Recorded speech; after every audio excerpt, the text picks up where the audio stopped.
Hey guys, this is Corey, otherwise known as 4Runner Girl on the T4R and 4runners.com forums. Anyway, so when I started working on my truck, I want to say the first thing I probably did was, the interior is putting in my CB radio. I installed it in the console here, and that involved me having to remove some of the interior pieces to be able to wire it up and to be able to run the wiring from the firewall. So I know there's just a few threads talking about how to remove everything. They're probably pretty scattered out, so I just want to make a video. I attempted this once already, but my phone was not directed in the right direction, and so I took everything apart and had to put it all back together. So you guys should appreciate me just for doing this for you. Anyway, so this is fairly easy. The only thing you really need, and I'm not taking the entire console, the bottom part off, because you don't really need to do that if you're running wire underneath, or if you want to get to whatever components here. So I'm just going to show you how to take off this main part and get to the cubby, because that's what I'm trying to do. Trying to put some switches in. So the only thing you need is a Phillips head screwdriver. Some of y'all call this a, I don't know what you call it, but I call it Phillips head. Anyway, first thing you do, take off the gear shifter. Just unscrew it.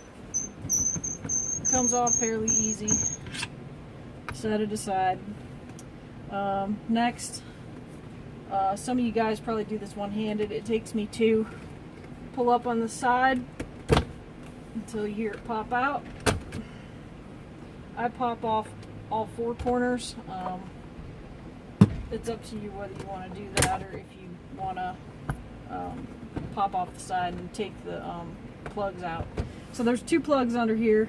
If you don't have a gear shifter, if you have the knob like I do, there's going to be a wired connector underneath there, and there's going to be a wired connector over here on this side for these switches here. So you can maneuver this over to be able to get to those plugs under there, however you want to do it.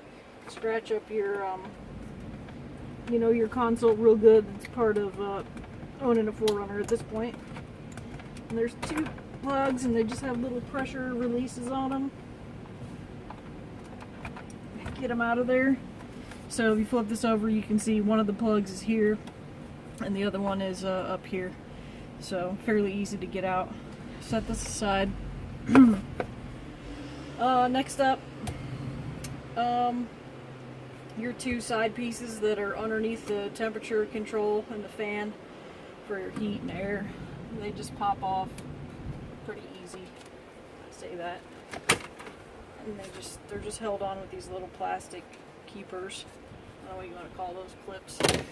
Both sides pop out. It's easier if you start from the inside and kind of fold it out as you go. Next up is your Phillips head.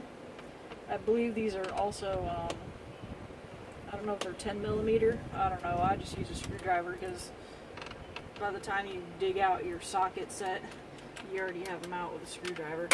And try not to drop them like I just did. I'll fish that out later. Anyway, there's a little piece here that runs across the front, and this front edge here, when you put it back together, it's going to look weird. It doesn't look like that's the way that it goes because it's got some plastic sticking up here in the back. But the console, comes down over top of it and holds it in place. It just pops off. Usually it's easier than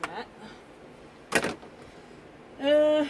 Next up, you've got your temperature, or your temperature and your fan control. I just grab behind the two knobs here, just pull it straight out. Comes out kind of like a Lego. My Jeep friends make fun of me because their trucks come apart a lot harder than ours do. Everything pretty much just snaps together. Oh, I forgot, because I did this video earlier. There is a plug that's behind here. and I folded it back in here earlier. Anyway, there's a keeper here for this part, and then the plug just comes out. It's just a pressure release. You don't have to have any fancy tools, anything like that. So that's pretty easy, right? And then last but not least, you can wait till last to take these screws out, or you can take them out earlier like I did and drop them in the down in there, whatever. This just pulls out. It pulls out from the bottom and the top. It just pulls straight out. There's two plugs behind here. Take these out, same thing. They're pressure plugs, so just push down the little edge and just jimmy it out of there. And some of you may have, your cubby may look different than mine. Again, I have an early 5th gen, so you know, I have a auxiliary USB and you know, a little 12 volt. I believe they did change this from 2000. I had a 2011, and I want to say that the cubby was a little bit different. I don't remember exactly what it looked like, but the later 5th gens are going to be a little bit different. The 5.5 gens, they have like a solid piece that goes across here, but overall it's, you know, it's put together the same way, and you know, Toyota doesn't really change a bunch of stuff. They just, you know, whatever. And that's it. So it goes back together the same way you took it out. So I think that's it. And thanks for watching.